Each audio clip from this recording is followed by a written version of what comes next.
Fallout New Vegas has a weird console command that, when toggled, makes everything look like the Matrix. It's called TWF, and I'm pretty sure you know where I'm going with this. So, can you eat Fallout New Vegas as Neo in the Matrix? You take the blue pill, the story ends. You wake up in your bed and believe whatever you want to believe. You take the red pill, you stay in Wonderland, and I show you how deep the rabbit hole goes. A tickle to the brain and a weird dream later, and the courier is now getting Daredevil vision. Between the trauma and the side effect, he now believes to be Neo. Now, one thing I should mention before any of you try this is that the Pip-Boy, character creation menu, and computer terminals do not work. Not unless we deactivate the command, and I'd very much like to proceed, so that's what we'll be doing to make those work. But let's continue. For the stats, here's what I went with. 10 endurance, 8 intelligence, 16 strength, agility and luck, 3 perception and 1 charisma. I know Neo has used guns, but it would feel wrong to not do an unarmed build. The tagged skills were therefore guns, science and unarmed. Lastly, the traits we'll be working with are built to destroy and heavy-handed. First thing I did was to ransack Doc Mitchell's house for goodies, and thank God I know my way around the game. Let me tell you, it was hard figuring out where stuff was throughout the whole run. On the other hand, and as you have seen, we can see through walls. Funny enough, that felt like yet another trait. It has its ups, but it also has its downs. And my first impressions of Goodsprings were awful. Being able to watch the structures below ground caused this horrible effect. And I know first impressions matter, well, Goodsprings was the worst we could have had. Victor and all the Securitrons for that matter all look like that. So yeah. On the way to the schoolhouse I found something extremely intriguing. The sky is shaped as a dome. And that led me on a philosophical trip that Dr. Goodfields would be so proud of. I'm no longer convinced I'm walking. I think it's the world moving. Because no matter where I go or what I do, I will always be centered by the dome. So have that as food for thought. You're welcome. Groovy. Far out. In the schoolhouse, the mantises didn't stand a chance against these hands. I got some magazines, hacked the terminal, and got that sweet stealth boy. In Victor's shack, I got the weapon repair kit, a perfect example of items being hard to spot. I then went through every single mailbox, discovered some birds have lines on them, and went on to the general store where I sold everything I didn't need and got me a shovel. I found some ammo in the cemetery, got the snow globe, admired the raven, and gathered the first clues about the man that shot us. Stealing moonshine from the saloon shed felt like I was staring at the work of a depressed product designer. I then went on to meet Sunny, we shot some bottles and agreed to go after some geckos. Fortunately, I was unable to rescue the settler. Sunny then asks me if I'd like to learn a survival skill, but nope, won't be needing it. She also asked me to go and meet Trudy, but the good thing about being in the Matrix is that I know that if I do that, the powder gangers will want to attack Goodsprings, so I don't. And like that, I'm off to Prim. On the way there, some stronger geckos kindly told me to quick save more often and that Neo would have absolutely saved that settler, so I did. In Prim, my first stop is the sheriff's house, because every time I go in there, there's a squishy sound implying they were just chilling. So, right before the courier opened the door, and with this weird vision, it's now 100% confirmed that the courier killed them. I took the sheriff's gear, got back out, and 2 escaped convicts attacked me. Well, no way for me to dodge anything Keanu Reeves style, so I just punched them until they themselves believed to be copies of Agent Smith. In the Vicky and Vance casino, I met with Johnny Nash, who tells me 2 really neat pieces of lore. Victor hired the 6 couriers, and Ulysses almost farted when seeing my name in the list of possible couriers. He didn't just happen to reject the job, he actually thought that walking down the whole Mojave would be a fitting punishment for us. Oh, and then Johnny also told me that Deputy Beagle might know something about the guy in a checkered suit. So, to the Bison Steve, where he's been taken hostage. Punching the first 2 guys was easy. Level 2 came around, I put the points into unarmed and took the Swift Learner perk, since that, well, it's what felt most fitting. Dealing with the rest of them though, oh, it bored me to my core. And if Neo can use weapons to look cool, and if I cannot do matrix moves, then I too can use whatever's laying around for whatever purpose. I looked, but I didn't have a submachine like Neo did on that cool scene, so the 10mm will have to do. Oh, but I have not changed my mind. The build is still unarmed. And then the 10mm melted them way faster than I expected. And then I found Mr. Useless. I pickpocketed the holotape from him, insulted him, and then untied him. Then I'll defer to your superior appraisal of character and prowess in contests of arms, and see you outside. Our newest clue told me that Benny had gone through Nipton and into Novak, and as such, I followed. I had to fight some Jackal gang members along the way, which was once again feeling really stupid without a weapon. So, that 10mm got to shine once again. I then reached Nipton, and who won the lottery? He did. Who won the lottery? I did! Vulpes then starts ranting on how much he hates e-girls and gambling gods, and that his long-life dream is to have a courier deliver that bit of knowledge to the Mojave outpost. Given that he dresses like a Make-A-Wish kid, I felt like I had to oblige. Sergeant Kilborn then acts like a doomer with low self-esteem. I went back to Nipton, level 3 came around, and I put all of the points into unarmed once again. And then I noticed the stairs to the building actually go a lot deeper than I ever thought. Huh, hey, you're welcome. Bet you didn't know that either, and that you're now thinking, damn, I never liked videos, but this fella deserves it. And now I'm thinking, thanks man. Anyways, I went on to do the shortcut to Wolfhorn Ranch that doesn't include an ambush. And this vision was really neat. Not only did I manage to avoid the raider with a grenade launcher and the rest of his folks, but I also found Vulpes' boys, who had took care of red scorpions along the way. I then passed through the ranch and got to Camp Searchlight. First Sergeant Astor warned me that the town became a microwave. I shrugged and kept going on my way to Novak. And who do we find? Victor. Butter my butt. In the Dinobite, Cliff Briscoe is having a panic attack for no reason, and on top of the dinosaur was Manny doing his shift. All I need is his holotape, so I used my Matrix powers to reprogram it into thinking I'm its new owner. Outside, I thought I had found one of those Skyrim-like hidden vendor chests that have all the loot, but I could not interact with it. And then, out of the blue, the Oracle had come to visit me.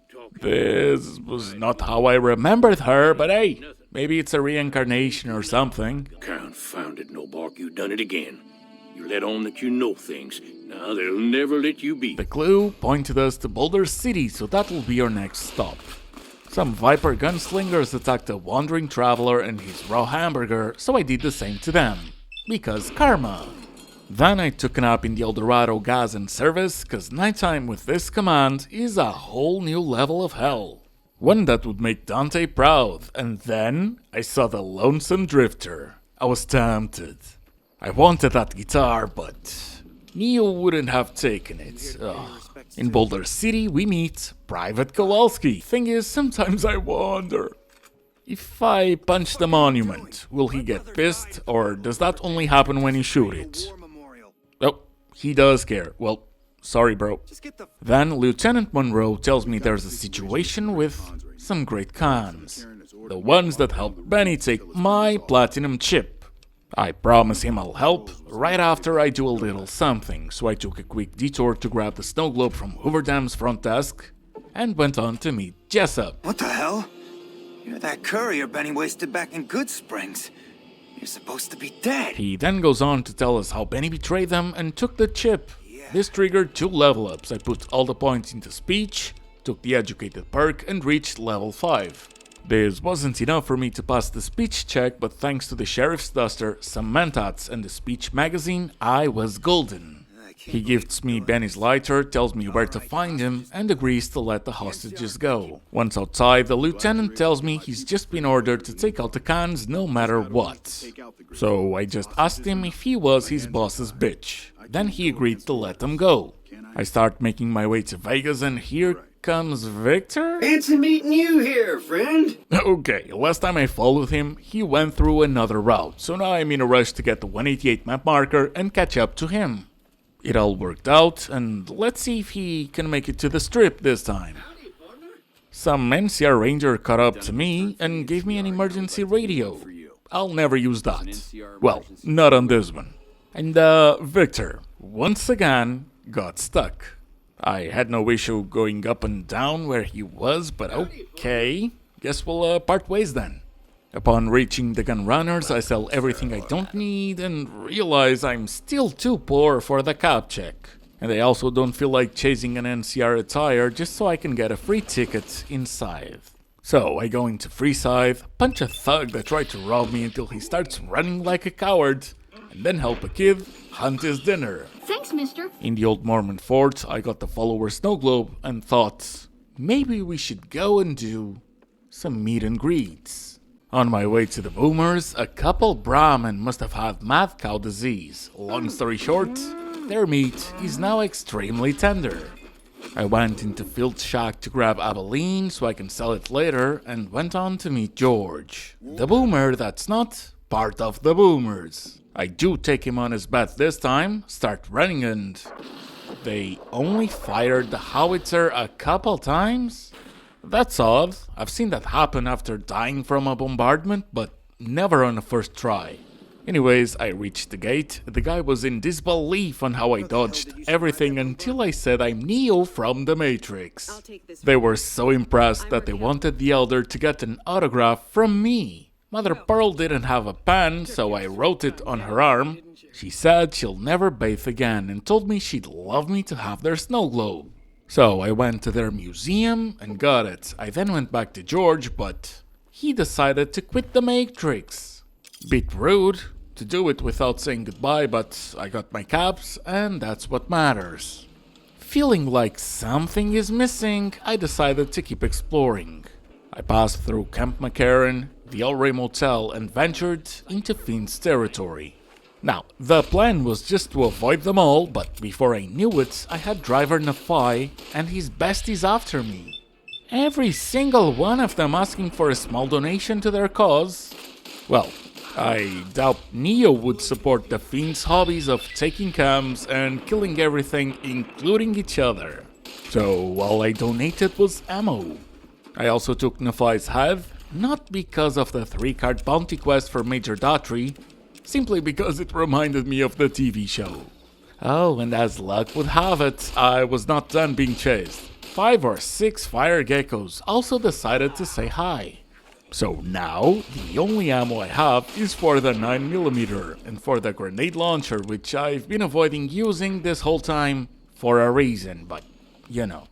But the 9mm did it, and I finally reached Red Rock Canyon, where I found some free turbo laying around. Awesome, because it's the one cam that will make you feel like you're actually playing as Neo. And that's when I remembered what I was missing. Oh, how could I have been such a fool? Trinity! This would never be really complete without finding the perfect Queen of Power Fists, which is not a melee weapon, mind you, it's unarmed. You got a problem with that? Message Obsidian. I do find it weird as well though. But yeah, I found Trinity. Her codename is Veronica. Just so Agent Smith wouldn't track us. He'll just think, Neo and Veronica. Nope, not my Neo. Ah, she's so smart. Then we decided to go on a date on her favorite restaurant. The journey was long. We passed through the Eldorado substation and only stopped in Sloan, where a guy named Chomps told me that going north would be to bite more than I could chew. Okay, and that's when I find Snuffles! Oh, she's such a cutie! And I might not have enough medicine to heal her leg by myself, but fortunately, I got a medicine magazine, and lo and behold, she's no longer limping. Chomps thanks us, we go on our way, and I'm starting to believe that it's not just me being able to see through mountains and stuff. The amount of bark scorpions we've had to deal with, plus the previous enemies, oh man.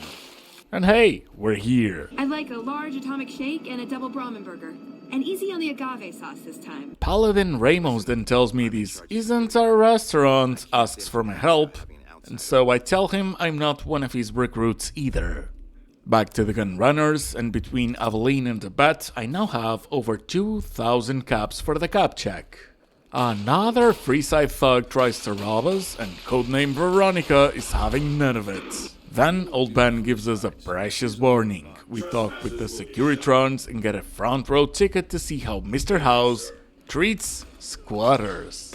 In the strip, Victor welcomes us and tells us to go straight to the Lucky 38. I agree, because I know how to lie. And then went on to Gomorrah instead. I refused to have a dinner date on a stripper club. So we left, and then came Billy Knight. It's hard to sleep in this place, I tell you. Last night some girl was pounding on my door all night. Finally I had to let her out. What? Okay, buddy. I got the magazines and went on to the Ultra Lux, and honestly, entering it kind of felt like a unique painting style.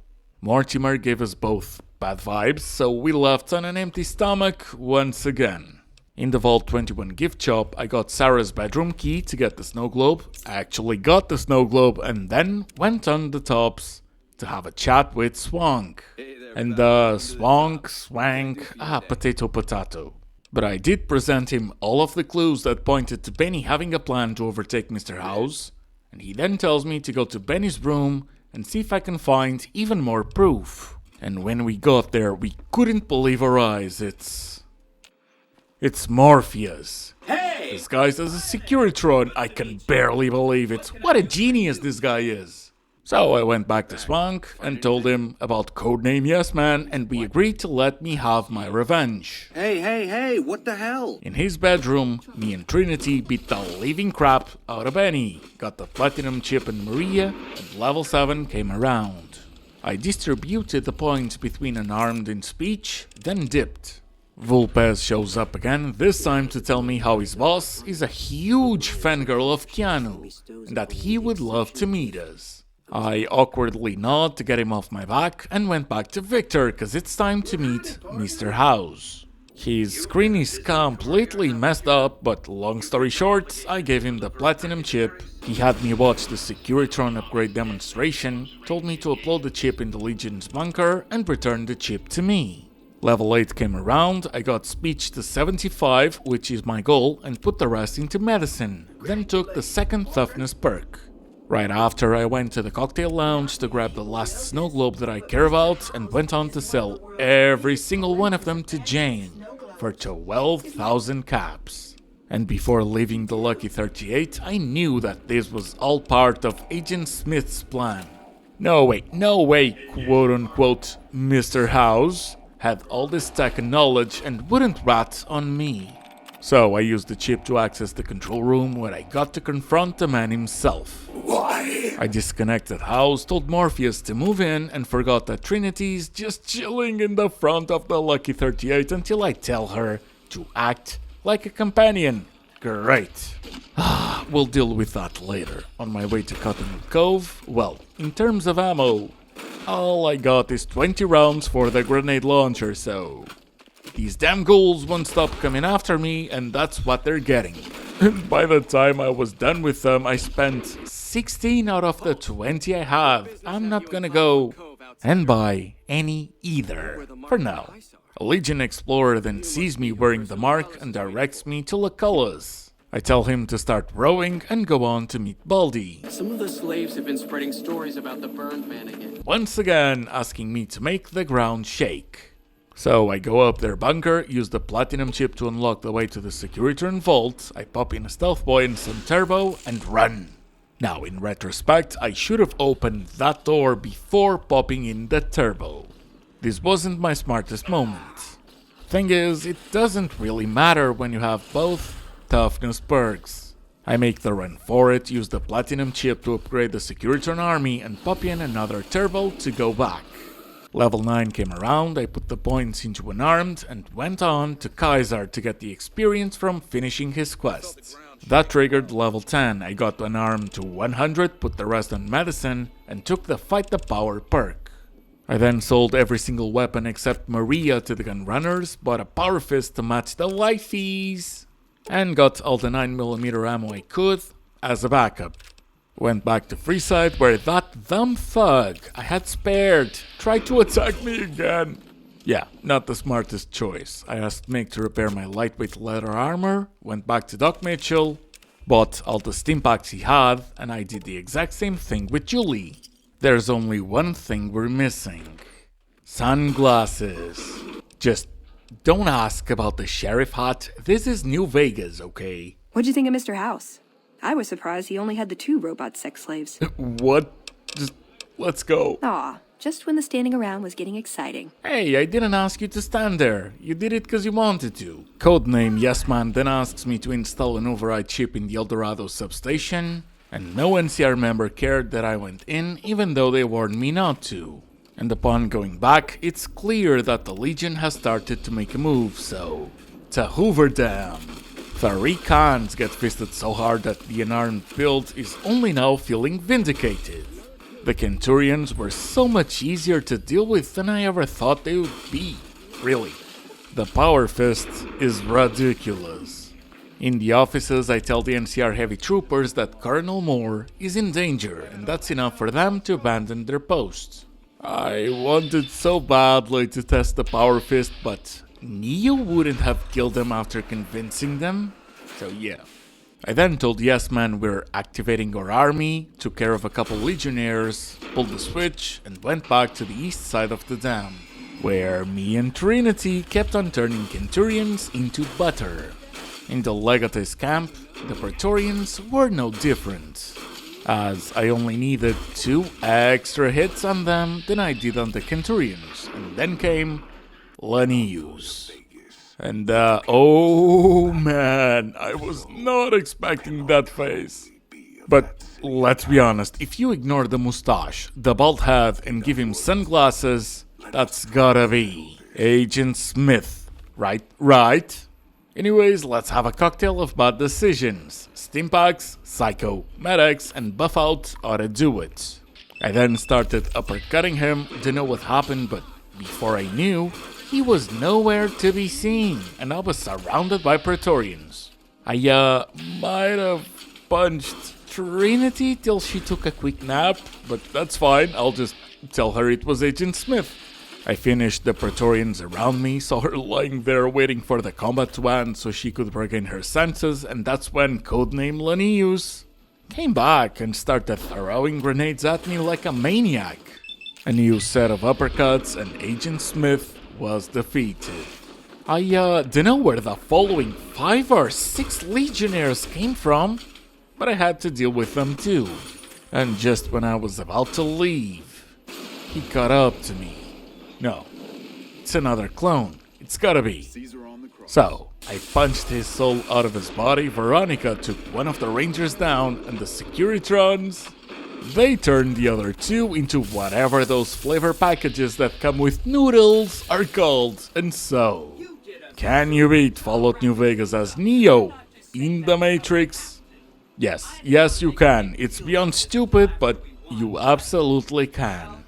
And I'd like to give a quick shout out to Steve Whittle and to John Walker for their support of the channel. And to you, thank you so much for watching. I hope you enjoyed. I hope I'll see you on the next one. And I hope you have a good one. Bye. And I guess I'll see you around. We accomplished a lot together. It was fun. Take care.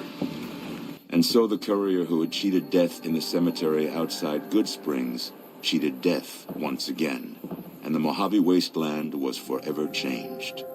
The courier, with the aid of Yes Man, drove both the Legion and the NCR from Hoover Dam, securing New Vegas's independence from both factions.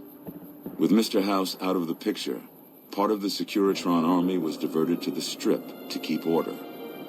Any chaos on the streets was ended. Quickly. Chaos became uncertainty, then acceptance with minimal loss of life. New Vegas assumed its position as an independent power in the Mojave. Supporting the ideals of independence, the courier was recognized as the man responsible for a truly free New Vegas. He ensured Mr. House's tyranny was broken, and neither Caesar's Legion nor NCR would ever gain control over New Vegas. With little law left in the wasteland, the Brooms continued to defend themselves against the prospectors and scavengers invading their territory. After the courier ensured New Vegas remained free, the followers found that independent Vegas was even more unstable and violent than before. Old Mormon Fort became excessively burdened by the influx of patients, struggling to provide even the most basic of services. With New Vegas's independence formally declared, Good Springs thrived. More travelers stopped by Good Springs on their way to and from the Strip, and the locals grew prosperous from the traffic. The Kings retained their control of Freeside, and while they continued to favor the needs of locals, they tolerated the citizens of the defeated NCR. Armed with a wide array of improvised explosives and stolen weapons, the Vault 19 powder gang tormented the Mojave wasteland for years. Citizens of the NCR were favorite targets, and they always suffered the worst fates. And so the courier's road came to an end, for now. In the new world of the Mojave wasteland, fighting continued, blood was spilled, and many lived and died just as they had in the old world. Because war never changes.